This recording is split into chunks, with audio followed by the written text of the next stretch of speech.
Bahia Meio-Dia trouxe ontem, minha gente, uma pesquisa do IBGE mostrando que a Bahia é o estado no Brasil onde morrem mais jovens de 15 a 24 anos por causas externas, como homicídio, suicídio, afogamento ou acidentes. É a segunda vez que a Bahia ocupa o primeiro lugar. A gente continua discutindo esse assunto hoje porque esses dados são muito preocupantes. Você sabia que depois do homicídio, a principal causa de morte desses jovens são os acidentes? E o pior é que a gente nem pode chamar de acidente porque não é acaso, não é azar. Cerca de 90% deles poderiam ser evitados. Eu estava vindo na moto, vi um cara no carro embriagado, fazendo zigue-zague no meio da estrada. Aí na hora só deu para ver a luz já em cima de mim.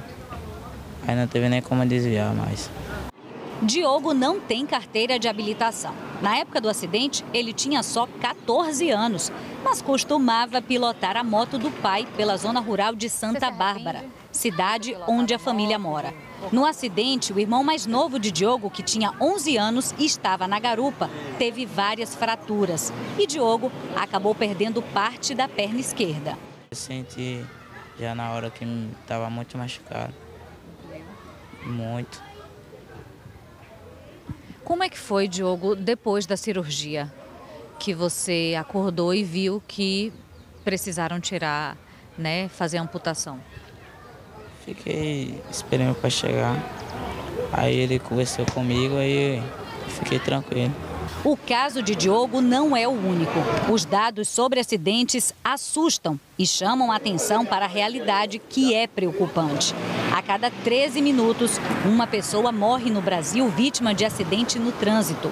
Ano passado, aqui na Bahia, foram mais de 3.000 mortes no trânsito e 12.361 vítimas ficaram com sequelas, como invalidez. Acidentes de trânsito são a segunda maior causa de morte entre jovens de 15 a 24 anos. A gente chama de acidente, mas os pesquisadores dizem que não é obra do acaso e nem azar. De cada 10 acidentes, pelo menos 9 podem ser evitados. E em relação aos jovens, as batidas, saídas de pista e capotamentos são provocados principalmente pela falta de experiência para tomada rápida de decisão ou então por imprudências, como, por exemplo, excesso de velocidade e as combinações álcool e direção e celular e direção. Para esse especialista, é preciso adotar 3 medidas para reduzir o número de acidentes. Tentar compreender que podemos conviver e compartilhar o espaço de forma harmônica, forma pacífica. Então isso é importante transmitir aos nossos jovens. E além disso tem que ter uma fiscalização e uma punição. Não basta apenas aumentar a fiscalização se aquela pessoa não sofre a punição se estiver infringindo aquela lei. Ninguém discorda que no trânsito é preciso mesmo ter consciência e muita atenção. A gente sente hoje, sofre por o nosso filho ter perdido um membro, mas agradecendo sempre a Deus por ter ele com a gente, por ser um filho maravilhoso, né? Por Deus ter nos confortado em ele superar tudo isso. Difícil, né? A juventude é aquela época em que a gente está querendo se autoafirmar, né? Que a gente está tentando se identificar. E para muitos jovens, essa autoafirmação vem com esse risco. Às vezes coloca em risco a própria vida. Para dizer que é corajoso, né? Para se provar de alguma forma. E para o homem, sobretudo, infelizmente, a masculinidade ainda tem essa identificação com a coragem, com o risco. E que acaba muitas vezes acaba em acidentes, né? Com mortes ou com essas sequelas. Sabe que você viu aí na reportagem, a maior paixão de Diogo é o futebol. Depois do acidente, ele até pensou em deixar de jogar bola, mas ele persistiu e reaprendeu com a prótese. Hoje ele está saindo muito bem aí na função de atacante. Vamos ouvir mais um pouquinho do que ele falou pra gente? O acidente aconteceu há mais ou menos 1 ano e 7 meses. Antes, o Diogo costumava muito jogar bola, né? Era atacante, centroavante. Depois do acidente, que você acabou perdendo parte da perna esquerda, em quanto tempo você se recuperou, cicatrizou tudo? Mais ou menos um mês. E quanto tempo depois você acha que você já começou a jogar bola, você lembra? Não lembro não.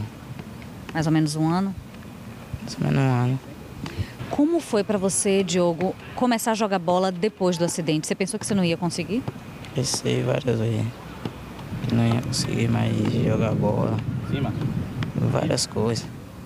O equilíbrio era diferente, tudo era diferente? Tudo era diferente.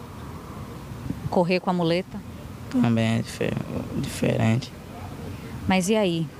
Pouco a pouco você foi conseguindo, Diogo? Como é que foi?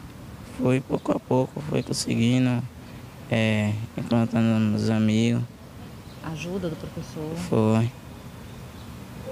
Hoje você joga bola 3 vezes por semana, como um menino normal, um adolescente da sua idade, 15 anos. E qual é seu sonho, Diogo? Ser jogador de futebol. Chegar à seleção? Chega lá, se Deus quiser.